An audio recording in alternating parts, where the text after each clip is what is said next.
আসসালামু আলাইকুম। আমরা ছুটির দিনে ঘুরতে গিয়েছিলাম আফতাবনগর। বনশ্রীর পাশে এই আফতাবনগরে অনেক কাশফুল আছে। আমরা অনেক ছবি দেখেছিলাম, তাই ঘুরতে গিয়েছিলাম। আমরা যেদিন এসেছিলাম তার আগের দিন রাতেই অনেক বৃষ্টি হয়েছিল, যার কারণে আমরা এখানে পানি দেখতে পেয়েছি এবং বালুমাটি বিভিন্ন জায়গায় জায়গায় কাদাও ছিল। বন্ধের দিন যেহেতু অনেক মানুষ ছিল, প্রচুর ভিড়। তার আগে আমি জানতে চাই, যারা আমার ভিডিওটি দেখছেন তারা কে কোন জায়গা থেকে দেখছেন, দয়া করে কমেন্ট করে জানাবেন।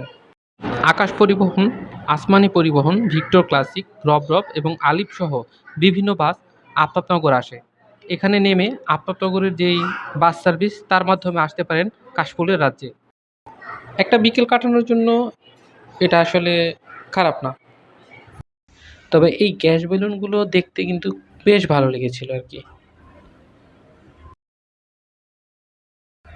এখানে ঘোড়ায় চড়ার ব্যবস্থা ছিল। রাসেল কাকা তার মেয়েকে নিয়ে চড়েছে।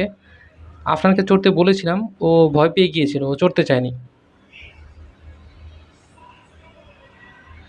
কাশফুলগুলো দূর থেকে অনেক ঘন মনে হচ্ছিল, কাছে এসে দেখতে পাচ্ছিলাম যে এরকম ছড়ানো ছিটানো এবং কোনো কোনো জায়গায় ভাঙা এরকম দেখা যাচ্ছিল। কাশফুল দূর থেকে ঘন লাগে, তাই কাশফুল দূর থেকেই সুন্দর। গতকাল বৃষ্টি হওয়ার কারণে বিভিন্ন জায়গায় পানি জমেছিল এবং মাঝে মাঝে আমরা আকাশের ওপর দিয়ে বিমান চলে যেতে দেখতেছিলাম এখান থেকেই।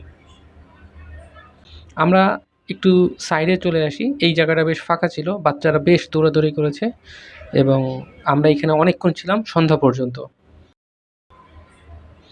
সন্ধ্যা হয়ে গেলে আমরা চলে আসি এখান থেকে রিক্সায়, গাজী রেস্টুরেন্ট নামে একটা রেস্টুরেন্টে নামি এবং সন্ধ্যার নাস্তা খাই। এরপরেই আমরা বাসায় চলে আসি। আপনারা আসলে বন্ধর দিন অ্যাভয়েড করে আসবেন। ধন্যবাদ।